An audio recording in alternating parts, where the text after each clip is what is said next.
It's time to open your mind and expand your empire. You're listening to The Ted Huff Show. Join in for stories that embrace imperfections and become the inspiration you need to achieve true greatness in your life through actionable progress in the pursuit of self-discovery, self-improvement, and self-purpose. Where will your story take you? Now let's get it started with the man himself, your host, Ted Huff. Welcome to The Ted Huff Show. Today's guest is Jennifer Waller, a happiness architect teaching women how to transform their lives into the life of their dream, creating a safe, nurturing, loving environment for them to play with Glampers Paradise. She also makes a damn good skincare with Celtic Complexion. Well, Jennifer, welcome to the Ted Huff Show. Super excited to have you on. I can't wait to start diving into your story. I love it. We had a brief discussion about it a few days ago. Really excited to share it with everybody. It's an interesting journey, so I'm really excited to share it with everyone. Who is Jennifer today? Well, hello, everybody. Thanks for having me, Ted. I'm excited to be on your launch of your show. I would describe myself as I am joy, I am love, I am happiness, and I inspire others to live a beautiful life, whatever that means to them.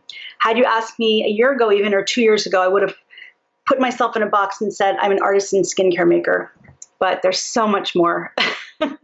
How did you end up in the artisan skincare? Well, I think it was kind of predestined. My very first job was working for Estee Lauder when I was still in high school.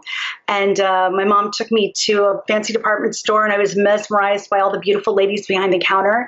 And I just remember having the very conscious thought of, I want to work there.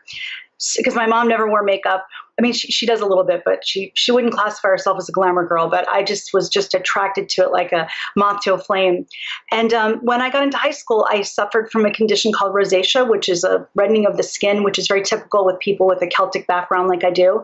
And I was very self-conscious of it. So I wanted to learn how to do makeup so I could cover it. So I started at 17 and basically have never left the industry. That was many, many years ago. So it's in my blood, as they say. So how do you make the transition between traditional cosmetic world over to the organic, all natural, skin nourishing?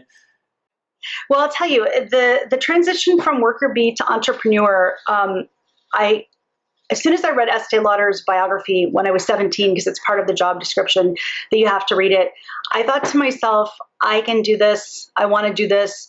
I didn't have the gumption to say I want to do it better. I just remember thinking, I want to do this. This is something I want to do. But of course, you're a kid. You don't know how to get from here to there. So you just kind of put it in the back of your mind as like a seed. Well, all through my course of, I'd say the first 13 years of being in the industry, I had access to all the best skincare because it's part of your job. You get all this stuff given to you. It's gratis because they want you to sell it, obviously. And all the top brands that you've ever heard of when you walked into Nordstrom or Macy's or Neiman Marcus, I had it in my bathroom. But I still had rosacea, and I was still red, and I still felt really self-conscious going out without any makeup on. So by a kind of a chance encounter, which I don't believe in chance encounters anymore, but at the time I thought it was a chance encounter, I met a woman who was an esthetician. She was a holistic esthetician. I was working in San Francisco at the time, and she took one look at me. We had a little conversation, and she said, I can help your rosacea. And I kind of rolled my eyes. Again, you think you know it all when you're young. And I said, well, with due respect, I said, I use the very best skincare out there. And if it hasn't worked, I don't know what you can do to help me. And and she goes, just come on in. I know that I can help you. And I want to give this to you as my gift. So I went in and I brought in all my stuff. And basically she took all the bottles, and instead of looking at the labels of the names, she turned around them and started reading the ingredients. And she said, you're using 6, 7, 8 products a day, and every one of those products has, 20 or 30 ingredients. And do you even know what you're putting on your skin? And to be honest, I was really good at selling the products, but I didn't know what actually was in it. I'm not a chemist. So I just was kind of repeating the scripts that, the people, that my trainers had given me. So the answer was no, I didn't exactly know, but it did say for sensitive skin. But she said, what you need to do is get off all of these products, put yourself on a skincare and cosmetic diet, take all of those products, put them underneath your sink, and use straight coconut oil on your skin. And I thought she was absolutely crazy. And I couldn't even conceive that how coconut oil would work better than these expensive products that I was using. But I kind of did it as a test just to prove her wrong. But also for me, because I thought, wow, my life up until that point had been with blinders on. I'm just going to repeat like a parrot what the companies that I work for say to me.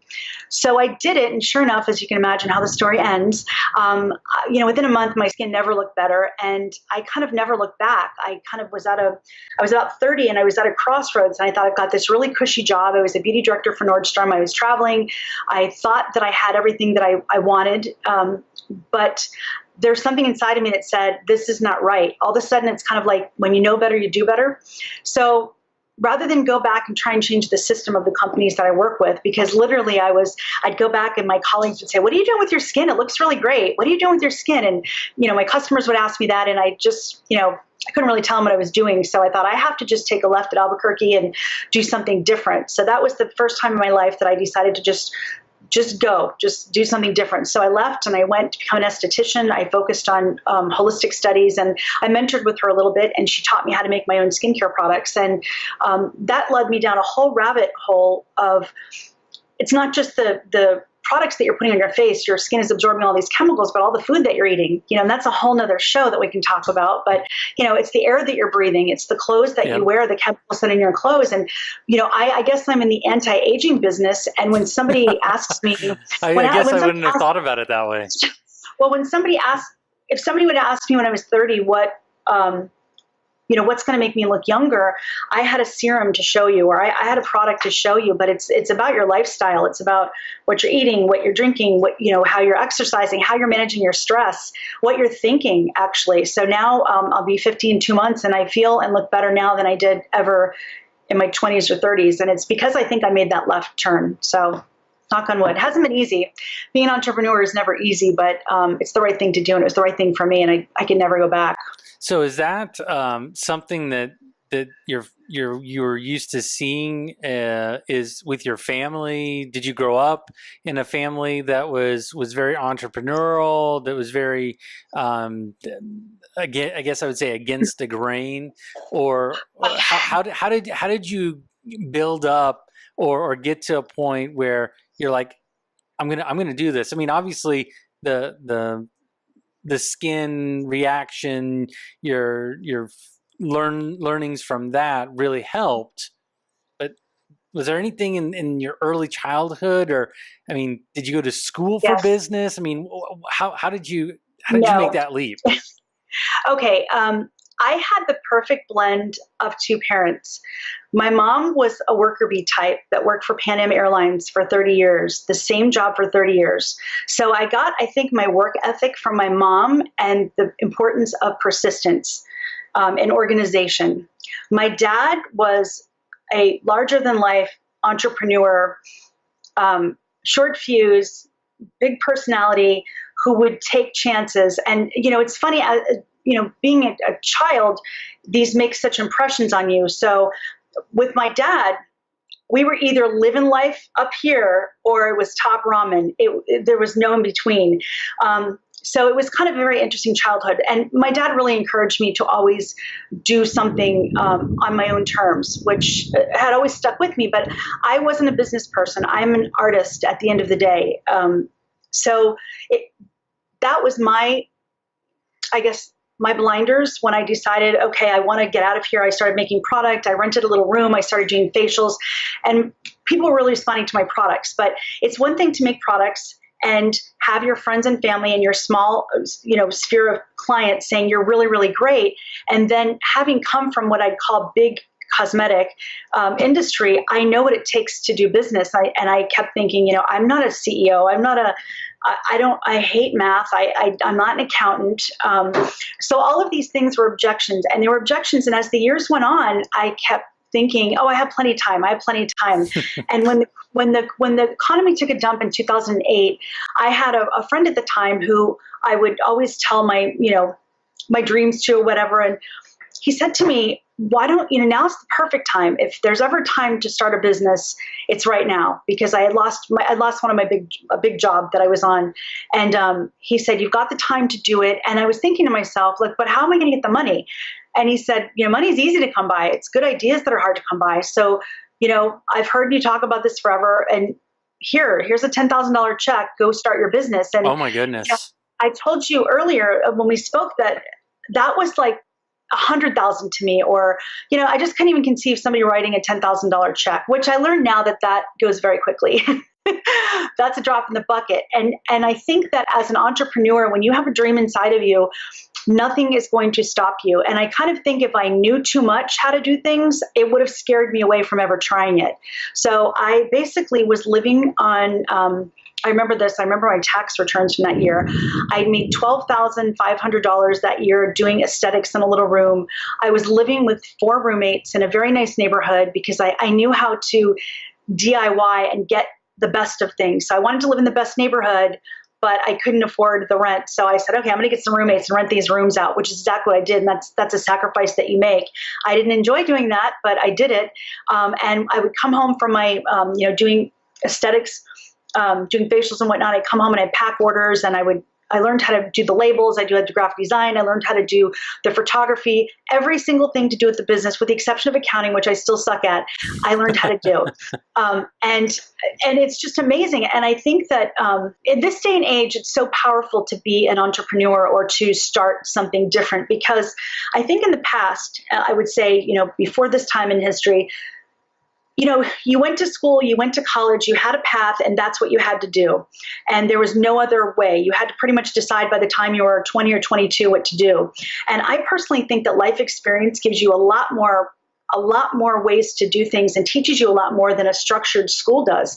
So with your question, did you go to business school? No, I went to aesthetic school, but I read all the time. And I have a quote here because I knew we were going to talk. Earl Nightingale said it. He said many years ago that 1 hour per day of study and that in your chosen field was all it takes to become an expert.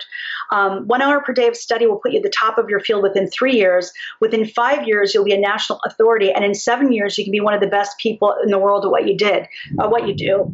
And I never forgot that. I heard that from one of my mentors and I thought, well, I can study. Okay, I don't have a lot of money, but there is Amazon and I can buy used books and there's the library. So what I call anti-aging library is very, very extensive. Whatever it is that you want to do, whoever's watching this, you can do it. I promise you. Somebody else has broken the barrier and has beaten a path, and you need to find that person and find out what they did. And kind of bring it around to like anti-aging. So in my industry, I don't study the good-looking girl on Instagram who's touting a new product. I study the 80-year-old who is healthy and who is living life. And if I looked at her, I'd think that she was 50 because she's doing something right that I want to do.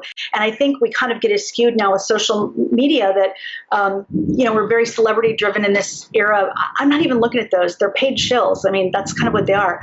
You want to go to the person that's underneath the radar that's doing exactly what you're doing and find out exactly what they're doing and repeat it, and then put your own little secret sauce on it and do it your own spin. That's what I've done.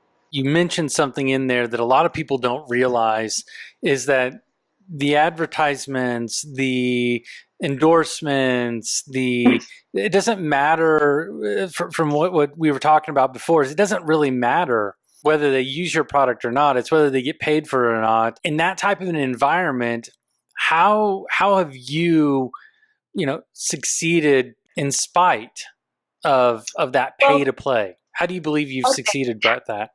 In the beginning, I thought my product's really great and I have a very niche market of people who my product works really good for. So all I'm going to do is I'm going to sit down and I'm going to write a letter to the publicist or the agent of the whoever, the celebrity, and just let them know why. I was so naive. Don't ever do that. Don't waste your time doing that if anyone's watching this. Because I know a lot of celebrities use our products because our products are in the hands of a lot of celebrity makeup artists. and I get feedback from them. I know, we're on a friendly basis, but unless you're going to pay them to talk about your product, they're not going to talk about it. I was in a lot of celebrity gift baskets at award shows early on in my career, but it's all pay. I mean, I paid for all that to be in there for placement. Usually it would end up in, I don't know, probably the housekeeper's gift basket or something. The executive assistant, something like that. Exactly. So I brought it back to, okay, you know what? I am completely closing the door on celebritydom and stardom and fame and all that kind of stuff, because I think that's a little bit of your ego too. I mean, I'm not going to lie. It feels good. Vogue called tomorrow and said, we want to do a spread on how wonderful your products are. I'm not going to say no. So Vogue, if you're watching. But it comes down to what puts dinner on my table is relating to the customer who my products work for. I decided to say, okay, here's my niche market. Here are my customers, and I'm going to focus exclusively on them and make them the stars, make them the celebrities. And that's how I got success. Oh, that is getting out of the mindset of doing it the way that everybody else has been doing it is not easy. Exactly. And to be honest, there's too much competition. I mean, if you're a small company, no matter if you're in cosmetics or whatever business you're in, I can't compete with an Estee Lauder corporation. I know how much. I just know in one store what their budget was for advertising or marketing for one store.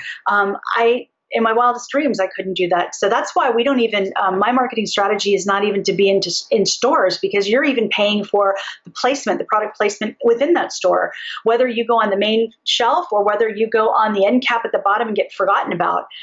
So I learned all of that in my years working for other cosmetic companies. So I knew I worked for different size cosmetic companies, and I worked for a lot of owners, and I knew what their struggles were. So when I started my history of being in the industry for so long, I said, I'm not going to do that. And plus, my most important value is time and freedom.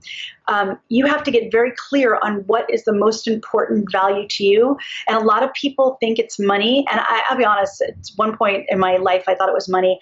And I later found out it's not money, because I've lived on, 5 figures. I've lived on 7 figures. And to be honest, it's all relative. And the money does not bring you happiness.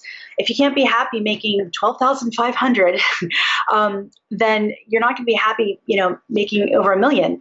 It just doesn't work like that. So I just like to keep it simple. And my most important value is time and freedom. I like to be able to come and go, which is why we have a web store only, so we can do some traveling and I can spend time with, the most important people in my life.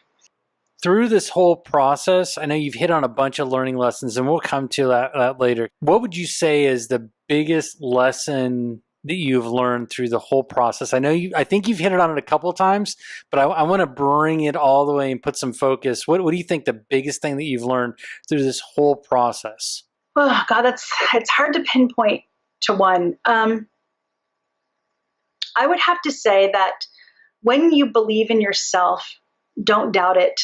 And, one of the biggest lessons, it wasn't a hard lesson, but I guess at the time it was hard. And now looking back, it wasn't so hard. You have to edit ruthlessly your life, and you have to shut down the noise. If you really want to get from point A to point B, all the naysayers in your life, you need to push them aside. You need to not give them front and center time in your life, because they're going to be pulling you down. And even these so-called well-meaning friends or family that you think they're doing it out of love, they don't believe in you. And over time, that tends to chisel away at your confidence to go and do something. The person that you are at 20, when you have a dream, or 18, or however old I was, I think I was 17, the person that you are, that immature kid making stupid mistakes, is not the person that you are at 40 when you want to start a company. And if you're surrounding yourself with people that still see you as that kid, they're never, ever going to see you as the CEO, ever. So one of the hardest things, growing lessons for me, was I had to work on my internal self and what I was attracting to me, and things of that nature. It had nothing to do with business, because quite frankly, you can outsource everything in business, but it's more of the internal work. Because once you believe in yourself, there is no stopping. Nowadays, when I want something, I write it down, I stick it on a vision board, and it comes true. I'm a manifester. That's what I do. And anybody can achieve anything that they want, no matter what it is, by following that method. But you've got to turn off the naysayers. And if somebody comes back to you and says, well, I'm just telling you like it is, I tell you, no, you want to tell it like you want it to be. Because if you keep repeating the same story of why you can't get something, you're going to keep getting more of the same. Your biggest lesson really was to Edit. learn how to edit out all of the things that were distracting you from what you really wanted to accomplish. Exactly. And it's when you put yourself first, which, that sounds very selfish, and it is, but if you're not happy and your cup is not filled, you can't give to anybody. And I know in my industry, I see so many women, because, that's my industry, that are, they get to be, they're in their 40s and they're having their kids, and, all of a sudden they're like, wow, I look back and their 25 years went and I didn't get my, whatever in life that they wanted to go after. So my message to my own audience is put yourself first, self-care first, and then everything falls into place. Because if, happy wife, happy life, Yes, I know that very well, very well. So we've talked about, the biggest learning lesson and having to edit people out. Has there been something in the last 2 to 3 years, could be even sooner, a belief, a behavior, or a habit that you have brought into your life that is completely changed it, or changed it dramatically? You don't have to be completely, but dramatically changed the way you feel, the way you look at things, the way you approach stuff. Is there something that you've done over that period of time that you could look back and say, that was a turning point, or that was a piece for me that really changed the way I live? Yes. When I wake up every morning, I go into the bathroom, and I have affirmations all over my bathroom, and I just read them. I go and I read. Sometimes I don't read each one each day. And when I first started doing this, to be honest, Ted, I didn't believe it. I thought it was a bunch of I just thought it was a bunch of BS. But you know what? I kept doing it. Kept doing it. It's kind of like, I liken it to exercise. When you start an exercise program and you're very out of shape, you can't imagine getting that dream body by going to the gym every day. But you show up, and then all of a sudden, you look back and you're like, wow, 3 months went by and I look and feel like a completely different person. And even though you read the affirmations and you might not believe them, just by saying them and acknowledging them, now they're everywhere. They're in my kitchen, they're in my journal, they're on the back of my phone. And it's just basically, positive affirmations that I can do. And I have all my dreams written on there, and it comes true. And people now that knew me years ago, that are still in my life, say, wow, that happened so quickly. How did you make that happen? And it's once the first thing manifested, then I thought, this shit works. Pardon me, but I thought, wow, am I the only one that knows the secret? And then you go for something a little bit bigger and a little bit bigger. And now that's how. I mean, my business plan is a vision board. And I know that sounds very, whatever, woo-woo, whatever, but it's true. Every single thing down to the T, down to, like, I wrote a description of the man that I wanted to marry. And I had been married previously before my husband that I'm married to now. And I wrote that when I was married to somebody else and I was in a bad marriage. But I just thought, you know what, I'm just going to write it down. I took this workshop. I've got to get my money's worth out of this workshop. So I'm going to do the exercise. I'm going to write the index card. And I tucked it away and kind of forgot about it. And when I attracted my husband, Steve, into my life, he was exactly to a T what I'd written on my vision board, what I'd written on my index card that I put on my vision board, that I used it for my wedding vows. It's just, it's so uncanny how that works. I don't know. I don't pretend to explain how it works, but it works. So you bring me to a point, and I have to ask this now. Mm-hmm. I normally ask for a favorite quote, but you've what has been, and you can't use the one for your husband. That would be cheating. But out of your affirmations, what is the one that you thought that when you first wrote it down, you said there's no way, but now has become that one that is your favorite, that when you start to doubt yourself, you go back to? God, I probably have 100. What's the first one that comes to mind? Okay, well, I'll tell you the one that I say every day, all the time. I say that I'm healthy, strong, and beautiful. I say that every single day. I haven't been to a doctor in 20 years. And even when you don't believe you're beautiful, you're feeling bloated, you're whatever, you just say that. You just say it over and over, because I want to program my cells to be healthy, period. That's just it. Because to be honest, okay, so time is the most important to me. Freedom is the most important to me, but also health is the most important to me, because you can have all the money in the world, but if you're not healthy to enjoy it, it does not mean anything whatsoever. I've met a lot of people with a lot of money, and I've met, friends and other people that I don't know personally, and they're not happy and they're not healthy. And so I'm thinking, wow, so you've not wasted, but you've gone your whole life of trying to make the buck and you can't even enjoy it. So Yeah. I'm healthy, strong, and beautiful.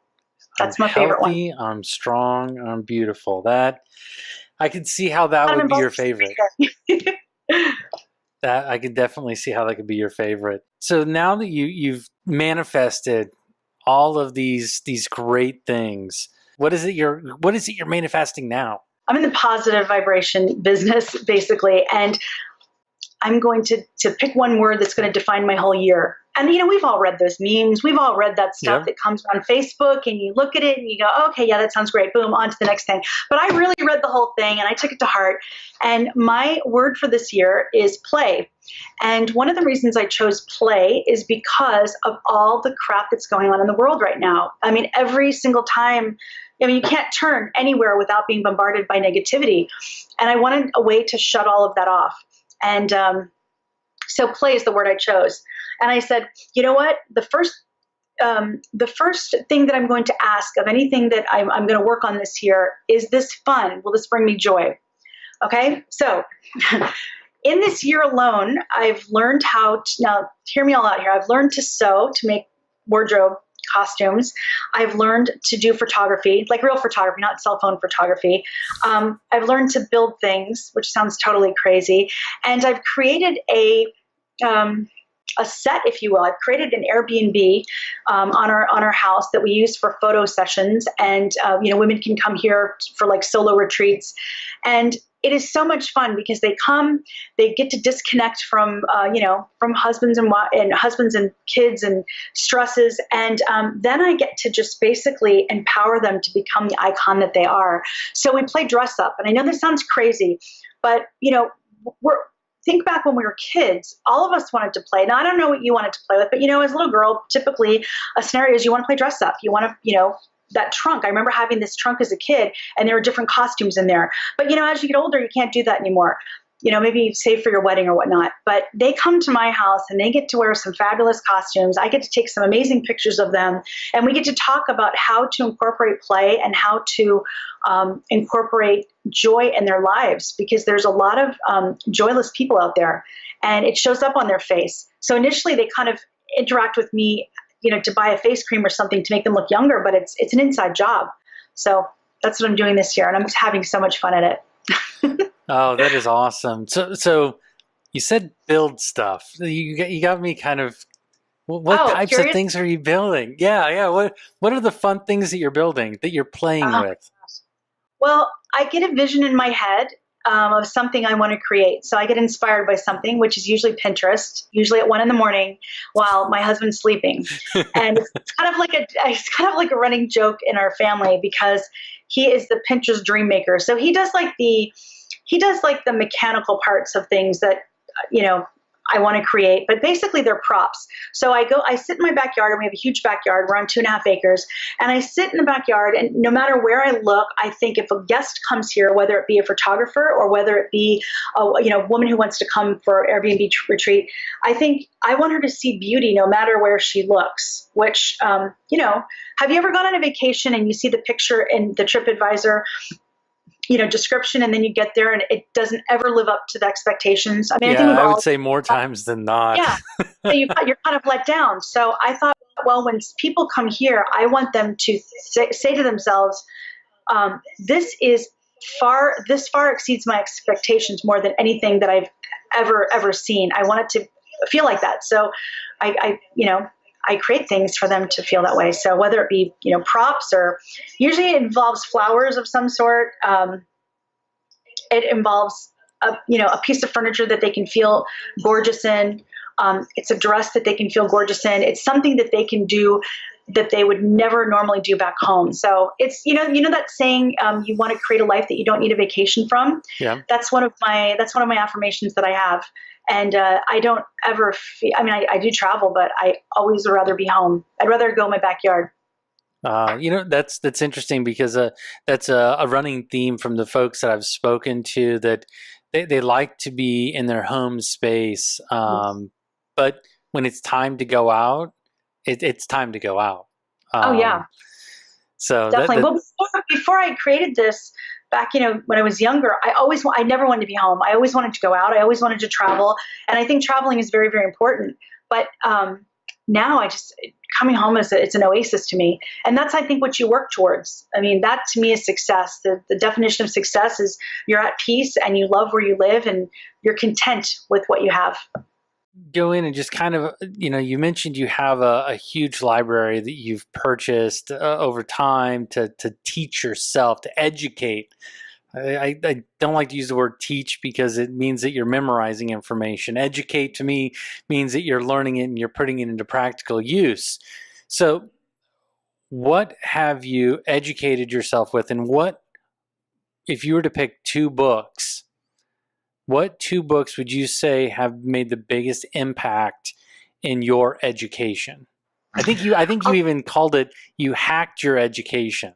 Yeah, I did hack my education. Well, I'll tell you, I have my library is broken into marketing. It's broken into copywriting. It's broken into skincare, holistic things, and then what I would call spiritual. So I have my favorite authors out of all of them.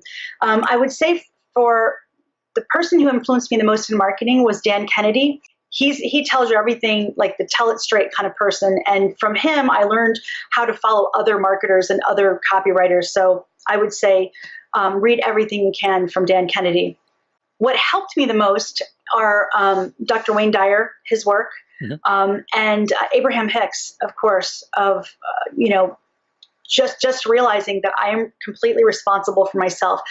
Nobody else is responsible for my happiness but me, which is sometimes a hard pill to swallow when you're younger, because anything that's messed up in your life, you tend to look externally for it. And when you realize every single thing is an inside job and you work to correct that, you start to see differently. And when you start to see differently, you start to attract different things in your life. But that's a lesson that I didn't get until well into my 40s. So that actually brings me to another question: is when you start to get inside of your head, when you get inside your head and you start to feel overwhelmed, or you feel like you just can't focus on the things you're working towards, what do you do to right the ship, I guess you could say?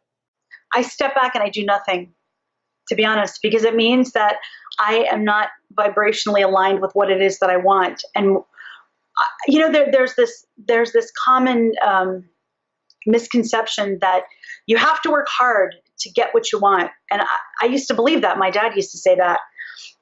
Now I don't believe that at all. Now I believe that everything to me comes with ease and grace. It doesn't mean things are not challenging. It doesn't mean I'm guessing that's one of your affirmations. Yeah, absolutely. And now when something doesn't come to me, a couple of things happen. I always step back.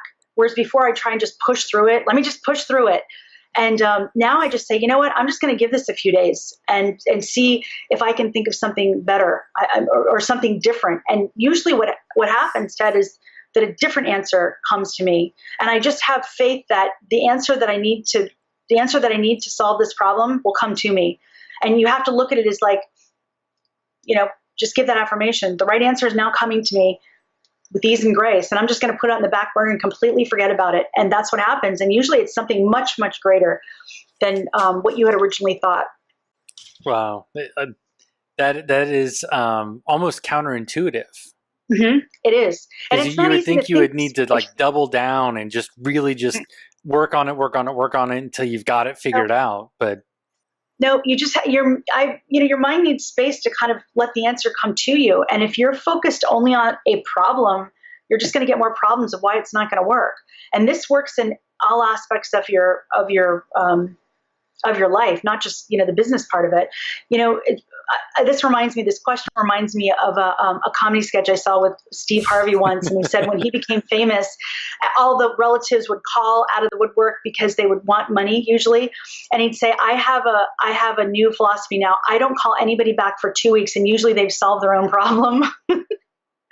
So that's what I do. I kind of just say, I'm going to take this back. And, luckily I'm with a partner. I'm very lucky that Steve will remind me of that. Because, even all of these things that I don't want you to give you the misconception that I think like this 100% of the time. It's not like that. You kind of slip back into bad habits. It's kind of like clean eating or exercising. When you're doing it and you're in the zone, you're like, I am never not exercising again. I'm never eating sugar again. And, next thing you know, you're at a birthday party and, I don't have to tell you. So you just kind of have to get back. You're at a birthday party, eating a piece of gluten-free cake with tons of icing on it and with a glass of wine in your hand. Yes. Things happen. But the difference now is, I laugh about this because when I was younger, I thought everything is black or white. You're either really, really good. I'll use diet as an example because I lost 50 pounds 2 years ago. And I always thought you had to either be 100% on all the time or you were under the wagon and it was rolling over you.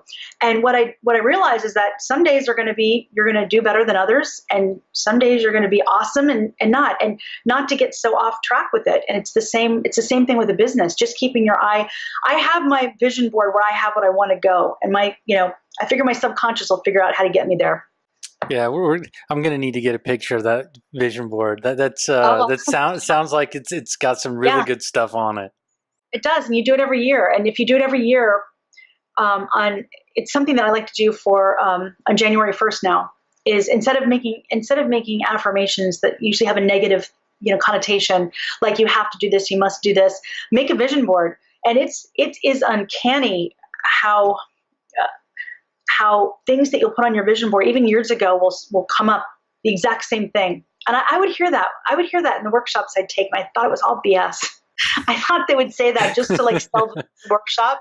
But that happened to me the other day actually, and I put it on Facebook. I was like, this is a picture of a bike that I wanted. And it was such a unique bike that, I don't even really bike. And this is the bike that I actually made. Didn't even realize it, that I had put it on my vision board 7 years earlier. So that's crazy. 7 years. Yeah. Mm-hmm.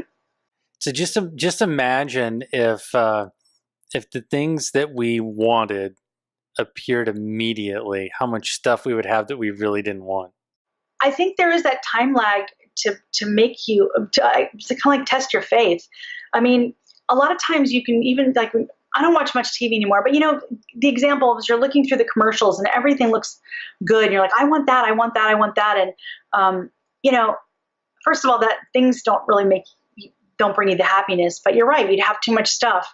I think that gives you time to edit down what you really, really want. And usually it's the essence of something. Like you want to make money and you think it's for the sake of making money, but really it's what is the money going to do for you? And for me, money represents freedom. I have the freedom to live the life that I want to live, which is kind of boring. It's sitting in this house, but but it allows you to do that, right? Yeah, totally. So it's funny you mentioned stuff. One of my favorite all-time comedy skits is George Carlin. Oh yeah, I love him. And his skit about stuff. So we buy a house so we can put stuff in it. Then we buy a bigger house, put more stuff in it. And when we run out of places to put stuff, we go and get a storage unit to put more stuff in. And when it gets full, we buy a bigger storage unit and put more stuff in it. So now we just have a bunch of roofs with stuff in it. It's true. It's absolutely true. So that's one of my favorites, and it's interesting that you bring that up because that's my wife and I. Worst case scenario is once a year we go through this whole purging thing of if we've got stuff that we haven't used or doesn't serve us anymore, we get rid of it. So that's been really helpful for us, and it's been really nice to make us realize the stuff that we have, and actually keeps us from buying more stuff later. Because we don't want to have to get rid of it. Definitely. So the other thing that I've noticed is yes, I've been stalking your Instagram, so I have to admit to that. But one thing that I noticed in a lot of your photos, bathtubs. What's the thing with bathtubs? Oh. Well, again, getting back to that late night Pinterest scroll. It actually started 2 years ago. I took every summer I take a trip with my best friend that I've had since we've been friends since the 8th grade, and we drove. Where where were we going? We were going to LA and back. We live in the Carolinas. And I saw this picture on Pinterest of three friends. They were sitting in clawfoot bathtubs in Utah on a cliff overlooking it. And I said, look at this, Sandy. I showed her on my phone and I said, I want to do this. I want to do this. And then the reality of it is that you go to, I'm kind of a researcher. So then you go to TripAdvisor and everyone says, it's a dump. They never clean the tubs. I wouldn't even get in the tub. But the image always stuck in my mind, like to be in an outdoor tub, to be under the stars. I don't know, I like that. So that, of course, went on my vision board. And so then I thought, well, what if we could have an outdoor tub at my place, at our house? So I started looking for inspiration on what to do a tub. So I came home from that trip because, when you're on a road trip, you have a lot of time when you're it's not all Instagram pictures. There's a lot of dead time in the between there. Yep. So I came home and I asked Steve, I said, honey, can you, if I get a tub, can we do this to it? And it's kind of like a Lucy Desi thing we have going. Like he'll say, okay, here's another idea. Let's see how we can make this happen. So he'll wait till I bring it up 3 times and then he knows I'm serious about it. So it took me about a year to find the perfect tile for it. And then he made it beautiful. And I knew that, I knew not only would I feel beautiful in that tub outside, but I knew that once we started doing photos back here and doing Airbnb, that women like that. Women like beautiful things, and men don't really care about it. But for the most part, women, it's a luxury that you see. Like we also have an outdoor bed on our property too. And when I brought that one up, that that required a little bit more discussion. But I would think that one would be a little bit harder, especially where you live, to keep the critters away. Well, see, don't be a downer now, okay, Ted?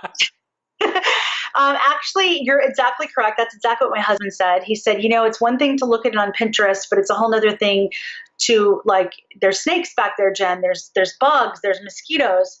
And I said, but, just think about how beautifully it would be photographed, And so what he did is he created a bed frame, a canopy out of PVC pipe, and I painted it and wrapped it with fake florals, ivy and whatnot. And we use a blow-up mattress when we actually have guests here. If they want to go nap out there, we don't allow them to sleep out there. But for photographs, it looks so dreamy. It just looks absolutely incredible because you have the woods in the background with the sunset that comes through all the shears, and it's just beautiful. But you're right, there's a lot of critters. Yeah, those sunsets, as you and I talked, I lived in North Carolina for a little while, actually, just a couple miles down the road. I know. How ironic is that? It's very, very, but those sunsets are just unbelievable. So I can only imagine what those photos look like, the feeling back there, especially for that. It's beautiful. And so like when somebody's looking for a place to escape, and again, I'm talking about a mom here, she's tired. She just wants 2 days to sleep in and not have to make dinner or whatnot. I want her to come here and have experiences that she would never get anywhere else. Like I know she wouldn't get everywhere else. And because I traveled so much, with my mom working for the airlines, and I was an account executive for cosmetic companies, I traveled all over, and they were, they put us up at really beautiful hotels and beautiful spas. So what I did is I kind of made a mental note. And again, I think I made it before I was doing vision boards of, I really love that. I love that. I love that. But here's the reality. Like, do I want to put Spanx and makeup on to go out and have that feeling? No, I want to totally do it in my backyard. So, when women come here, that's the kind of experience they're going to get, and they don't have to dress up for it. What I'm going to do is I'm going to go ahead and move into the fun section where, and I'm told that my idea of fun isn't always everybody else's idea of fun. Okay. But what I want to do is I want to provide like 3 key elements. I know we've hit on a couple really good ones already, but for three items that someone can take away right now and start implementing them in their life. Well, I mentioned the 2 ones. Create a vision board right now. Whatever it is that you want your life to look like, create a vision board. Start curating your library. And I have a a quote here. Actually, it's from Robert Ringer, and it's from his book Winning Through Intimidation that I've had on my vision board for 10 years. And I'm going to read it, and I'll send you a copy of it so you can put it underneath this, because if anybody thinks they can't do anything, Julia Child didn't learn how to cook till she was 49 years old. Think about that. Okay, here's the quote. No one has an obligation, moral, legal, or otherwise, to work his way up through the ranks. Every human being possesses an inalienable right to make a unilateral decision to redirect his career and begin operating on a higher level at any time he believes he is prepared to do so. This means you do not have to wait to be anointed to become who you want to become. You can go from 0 to 60 as soon as you're aligned to do so. And you need to know that message every single day. You need to read that message every single day until it kind of resonates with you. All right. So I got create a vision board. Yep. I got build your library. Yes. And the third one, I'm going to paraphrase best as I can. Start being the person that you want to be. Act as if. Put those rose-colored glasses on, Ted, and start acting the person that you want to be. Act as if. I like it. I like it. I like it. That's awesome. So, like you mentioned it, I'm going to be putting a whole bunch of stuff in the show notes so that you can be reached. We can keep trying so people can see what we've talked about. We've gone all over the place. I'm going to do my best to make it flow well. But so to find you, I know you've got your website. I'll let you touch on that. Any other ways that if they want to reach out and talk to you, get more information, how can they, what's the best way, and where is it for them? Okay, probably the best way is just to send me an email. So that's the old-fashioned way, Jennifer@CelticComplexion.com. You can go to our website if you're interested in the best products you've never heard of. And if you want to see all the fun that I'm curating, you can go to Instagram and look, Celtic Complexion is the skincare Instagram, and Glampers Paradise is the Airbnb Instagram, which is a lot of fun. I really enjoyed looking at the Glampers Paradise. It's very inspiring. So I got to tell you, you've done a great job, and I appreciate you for taking that year of play and sharing it with everyone. Thank you. I'm glad that I inspired somebody, which is why I wore my flower crown today. There we go. I think it was you that I was talking to the other day that said every day is a flower crown day. Absolutely. Who knew that was going to be one of my hobbies? All right. Well, Jennifer, thank you so much for being on the show. I had so much fun. Thanks for having me. Lots of great stuff. I personally took away a lot of stuff, and I know that others will as well. So I really, really appreciate it. And thank you so very much. Thank you. Bye-bye. Bye-bye. So we're not done yet. Jennifer has put together a special ebook, An Entrepreneur's Guide to Reinvention, and we'll be giving away a gift basket of some of her most popular items. So be sure to sign up at tedhuff.com.